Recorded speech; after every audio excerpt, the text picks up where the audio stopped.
It takes tremendous amount of courage to meditate.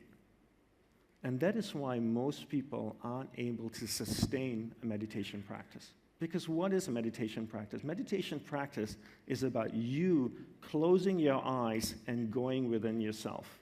And this is where the challenge begins. As soon as you start to go inside of yourself, you see so many beautiful things, and you also see so many things that are not so beautiful. And most people can handle the beautiful things, but can't handle the not so beautiful things within themselves. And therefore, after a little while, they stop meditating.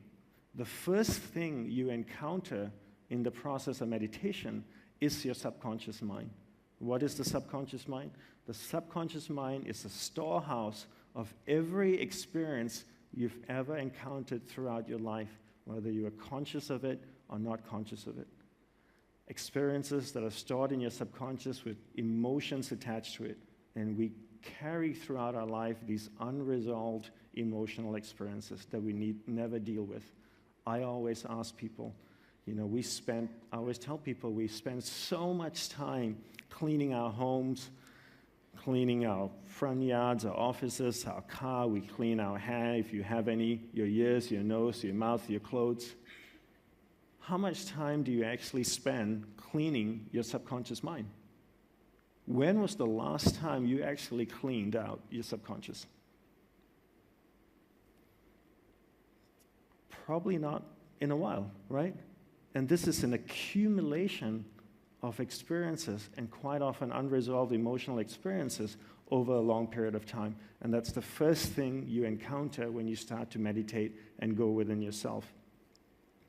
People face their subconscious mind. They face unwholesome experiences they've had in the past. They stop meditating, and then they tell you, I used to meditate. Things have gotten a little bit busy. I'm planning to get back into my practice. And that's the standard response you get from someone who's been meditating. So it takes tremendous amount of courage. What else does it take? It takes tremendous amount of self-acceptance. You have to accept you for who you are. Accepting you for who you are doesn't mean condoning these negative experiences that you have in your mind or negative behavioral traits. What it means is that you acknowledge they exist, and you look at yourself as a work in progress. I look at myself as a building under construction. There's still work being done, right? People never complain about a building under construction, but everybody complains about a finished building, right? You go into a finished building and you're like, oh, why did they put the escalator over here? It should have been over there, and this light switch should have been over there. But if it's a building under construction, people understand it's still under work in progress. So I look at myself as being under progress. Acceptance is a tremendous a quality that you want to cultivate when you meditate. Willpower is a quality that you want to cultivate as well. And you also want to cultivate unconditional love for yourself.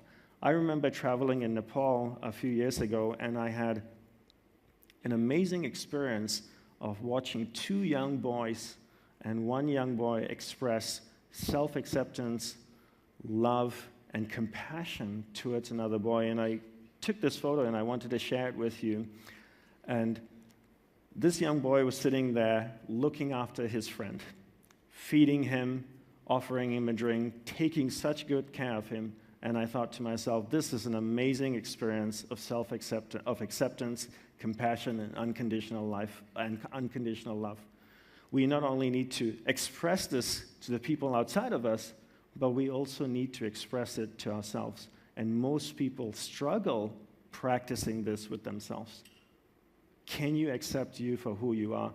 One of the most important things you need to realize on the path of meditation, that who you are right now is the sum total of your entire life. If you're 40 years old, it took 40 years to create who you are right now. It's going to take a few years to uncreate some of these behavioral patterns. It's not going to happen instantaneously.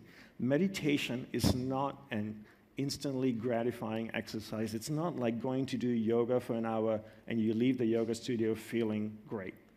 You could meditate for 10 minutes and walk away and not feel anything. Meditation is almost like having a healthy diet.